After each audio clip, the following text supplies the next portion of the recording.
বন্ধুরা, দেখো আমি আজকে একটু ট্রাই করছি মাখন কীভাবে তৈরি করে, দেখি আমি সাকসেস হই কিনা। চলো দেখাই। আমি ঘি নিয়ে নিলাম একটুখানি, আর দাও অল্প একটু দিয়ে আজকে ট্রাইটা করে দেখি, যদি সাকসেস হই আর একটু বানানো যাবে, তাহলে বানাবো। একটা নিয়ে করো না। আমি নিয়ে নিলাম বরফ, হয়ে যাবে। নাও করো, জানি না কি হবে, দেখি রেজাল্টটা কি আসে। মোবাইলে তো খুব দেখছি, এটা খুব ট্রেন্ডিং চলছে। ও মাই গড, আর একটা বরফ নাও।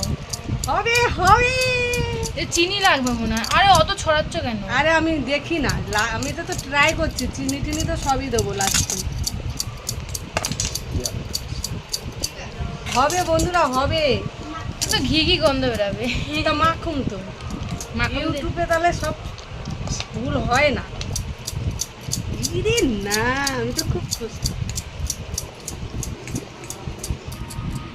এটা যত বরফ দিয়ে ঘুরাবে তত একদম ননিটা সুন্দর তৈরি হবে। দেখো বন্ধুরা, একবার খালি দেখো, আমি তো অবাক, আমি পুরো সাকসেস হয়েছি। তোমরা চাইলে গোপালের জন্য এইভাবে মাখন তৈরি করতে পারো। আমি জাস্ট আজকে ট্রাই করলাম, তারপরে আমি জেনে নিলাম, তাহলে আমিও করবো। দেখো, এই যে চিনি দিয়ে দিলাম একটু মিষ্টি হওয়ার জন্য, আর তোমরা চাইলে মিজরিও দিতে পারো, মিজরি। আমি চিনি দিয়ে দিলাম, আর এটা যত ঘুরাবে তত একদম খেতে একদম ননি, একদম ক্ষীর, যা বলো। ও খালি দেখো কি ভালো লাগছে আমার।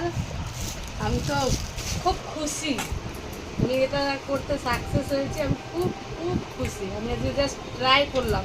তোমরাও আজকে এইভাবে গোপালের জন্য ননি বানাতে পারো, ঠিক আছে? দেখো আমি আজকে পুরো সাকসেস, কিচ্ছু না, জাস্ট ঘি আর মিজরি বা চিনি আর বরফ দিয়ে এইভাবে ফাটিয়ে নিতে হবে। আর মাখনটা যখন তৈরি হয়ে যাবে, গোপালের পাত্রে দিয়ে চাইলে উপর দিয়ে তুমি একটু কেশরি দিতে পারো, খুব সুন্দর হবে। ট্রাই করো। আমি করলাম, আমি সাকসেস হয়েছি, আশা করি তোমরাও হবে। চলো টাটা।